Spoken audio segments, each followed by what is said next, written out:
અત્યારે સમગ્ર કચ્છ જિલ્લામાં તાલુકા પંચાયત, જિલ્લા પંચાયતો, નગરપાલિકાની ચૂંટણીઓ ચાલી રહી છે, જેના અનુસંધાને આજે અમે નખત્રાણા તાલુકાના શહેરના આજે આગેવાનો કાર્યકરો સાથે ભાઈ શ્રી અમારા પ્રમુખ રાજેશભાઈ, તાલુકાના પ્રમુખ અને કાર્યકારી અધ્યક્ષ ભાઈ શ્રી પ્રેમસિંહભાઈ સોઢા, જેની હમણાં નિમણૂક થઈ છે અને આટલી ટૂંકા સમયમાં આજે ખૂબ સારી મિટિંગનું આયોજન કર્યું. તમામ આગેવાનો ઉમેદવારશ્રીઓ હાજર રહ્યા અને આવનારી ચૂંટણીઓમાં નખત્રાણા તાલુકા પંચાયતમાં અને નગરપાલિકામાં કોંગ્રેસનો વાવટો ફરકે એના માટે તમામ આગેવાનો પ્રયાસો કરી રહ્યા છે. ખૂબ સારું વાતાવરણ છે, લોકોમાં ખૂબ ઉત્સાહ છે, ઉમેદવારોમાં ખૂબ ઉત્સાહ છે અને તમામ આગેવાનો અત્યારે બધાનું લક્ષ્ય એક જ છે કે આ તાનાશાહી સરકાર, અહંકાર અને અભિમાન સરકારનું અભિમાન ઉતારવા માટે થઈ અને આ સ્થાનિક સ્વરાજની ચૂંટણીઓમાં કોંગ્રેસ જવલત વિજય મળે એના માટે પ્રયાસો કરી રહ્યા છે. આપ સૌ જાણો છો કે અત્યારે આ સરકારમાં પંચાયતથી કરીને પાર્લામેન્ટ સુધી જ્યારે દાવાઓ કરે છે કે ભાજપની સત્તા છે, પણ મોટે પાયે ભ્રષ્ટાચાર, તમે નગરપાલિકાઓમાં જાઓ તો 35 થી 40% જેટલી કટકી કરવામાં આવી રહ્યા છે. તાલુકા પંચાયત, જિલ્લા પંચાયતોમાં જ્યાં ગ્રામ પંચાયતો જાતે કામ કરે, સરપંચો કામ કરે છે, એની પાસેથી પણ ટકાવારી લેવાય છે અને આ ટકાવારીની રકમ કચ્છ કમલમ અને પ્રદેશના કમલમ સુધી પહોંચે છે. તેનાથી થઈને સરપંચો અને પંચાયતના સભ્યો પણ ખૂબ નારાજ છે અને અત્યારે વાતાવરણ એવું બનેલું છે કે જેવી રીતે સન 2000માં આજે 9 તાલુકામાં 10માંથી ત્યારે 9 તાલુકા પંચાયત કોંગ્રેસની બનેલી હતી, જિલ્લા પંચાયતમાં પણ કોંગ્રેસની સત્તા આવેલી હતી, એવું જ વાતાવરણ અત્યારે દેખાઈ રહ્યું છે અને તમામ તાલુકા પંચાયતો ઉપર અને નગરપાલિકાઓ ઉપર કોંગ્રેસનો વાવટો ફરક છે.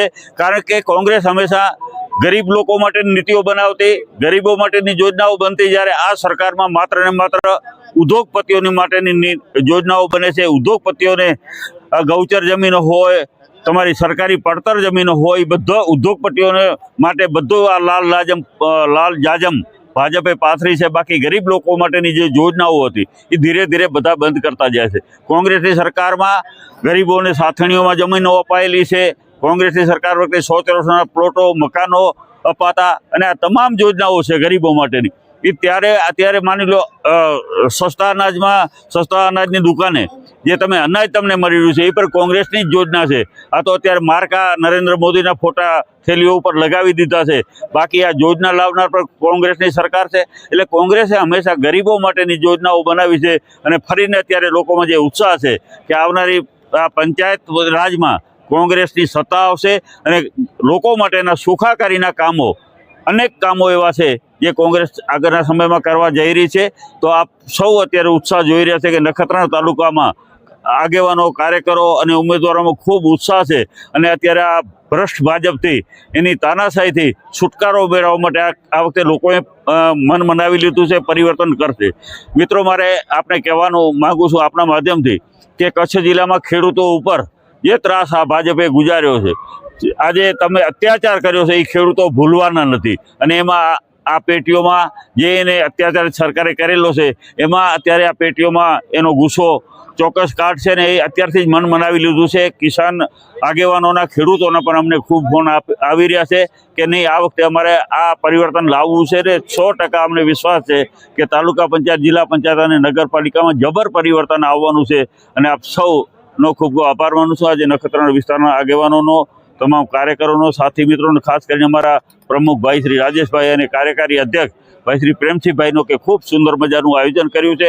અને અત્યારે અમે ગામડાઓમાં જઈ લોકો સુધી અમારી વાત અમે મૂકવા માગીએ છીએ. અને માની લો કાલનો એક દિવસ છે આ ખેંચવાના અને બધા ધાક ધમકીઓ, અત્યારે પોલીસ, તમે અત્યારે આ સરકારના પક્ષે પોલીસ પોતે જ અને ભાજપનો ખેસ પહેરી લીધો હોય એવી રીતે ઘણા ઉમેદવારોને દબાવવાના પ્રયાસો કરી રહ્યા છે. ઘણી સીટો બિનહરીફ કરવા માટે પોલીસનો ઉપયોગ કરી અને આ સરકાર અત્યારે વાતાવરણ એવું બનાવવા માગે છે, ડર, ભય બધી રીતે દબાવવાના પ્રયાસો કરી રહ્યા છે. પણ કોંગ્રેસનો સૈનિક ક્યારે ડર્યો નથી, ડરવાનો નથી અને અમે આવા લોકો છે એને ખુલ્લા પાડીશું.